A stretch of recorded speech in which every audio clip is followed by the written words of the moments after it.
Good morning ma'am. आज के संपादकीय पेज में कोई ऐसा एडिटोरियल जो इम्पोर्टेंट हो एग्जामिनेशन पर्सपेक्टिव से? हाँ, एक न्यूज है, सड़क दुर्घटना में सबसे अधिक शिकार हो रहे हैं राहगीर। इसे बहुत ही शॉर्ट में समझ लें तो हाल ही में एक रिपोर्ट आई है, सड़क दुर्घटनाओं की बढ़ती गंभीरता और विशेष रूप से राहगीरों तथा दो पहिया चालकों के बढ़ते जोखिम को उजागर करती है रिपोर्ट।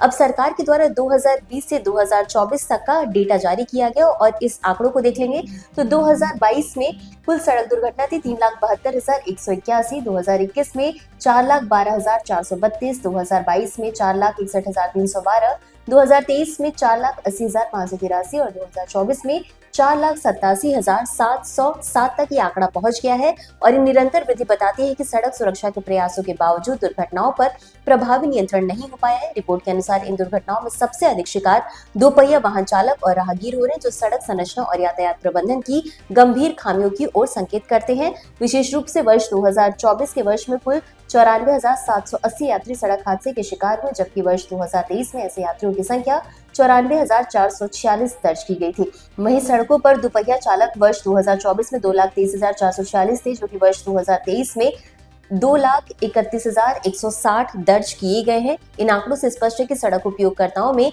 सबसे कमजोर वर्ग पैदल यात्री और दो पहिया चालक सबसे अधिक असुरक्षित है। इसका कारण तेज रफ्तार, ट्रैफिक नियमों की अवहेलना, हेलमेट और सीट बेल्ट का कम उपयोग तथा सुरक्षित पैदल पारपथों और फुटपाथों की कमी है। रिपोर्ट में नगद रहित उपचार योजना कैशलेस का भी उल्लेख किया गया, जिसे प्रारंभिक रूप से 6 राज्यों और केंद्र शासित प्रदेशों में लागू किया गया है और इसके तहत कुल 6,833 उपचार के अनुरोध आए थे, जिसमें से 5,480 पीड़ित ही पात्र पाए गए थे। योजना के अनुसार दुर्घटना की तारीख से 7 दिन तक प्रत्येक पात्र व्यक्ति को 1.5 लाख रुपए तक का नगद रहित उपचार उपलब्ध कराया जाएगा। गंभीर मामलों में 48 घंटे तक स्थिरीकरण उपचार और अन्य मामलों में 24 घंटे तक की सुविधा दी जाएगी। इसके तहत अतिरिक्त पुरस्कार राशि को 25,000 रुपए किया गया तथा चोट की स्थिति में 12,500 से 50,000 रुपए और मृत्यु की स्थिति में 25,000 से बढ़ाकर 2 लाख रुपए तक का प्रावधान किया गया है। निष्कर्ष के तौर पर हम ये कह सकते हैं कि सड़क दुर्घटनाओं की समस्या केवल आपातकालीन उपचार का विषय नहीं, बल्कि समग्र सड़क सुरक्षा नीति, बेहतर अवसंरचना, सख्त प्रवर्तन और जन जागरूकता से जुड़ा प्रश्न है। यदि डेटा आधारित नीति निर्माण, ब्लैक स्पॉट की पहचान, पैदल यात्रियों के लिए सुरक्षित पारपथ,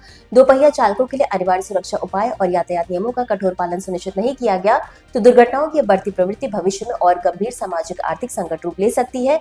और इसी के साथ ये पूरा टॉपिक जीएस पेपर 3 इंफ्रास्ट्रक्चर से संबंधित है, साथ ही साथ जीएस पेपर 2 गवर्नमेंट पॉलिसी से संबंधित है। तो आज के लिए बस इतना ही। धन्यवाद।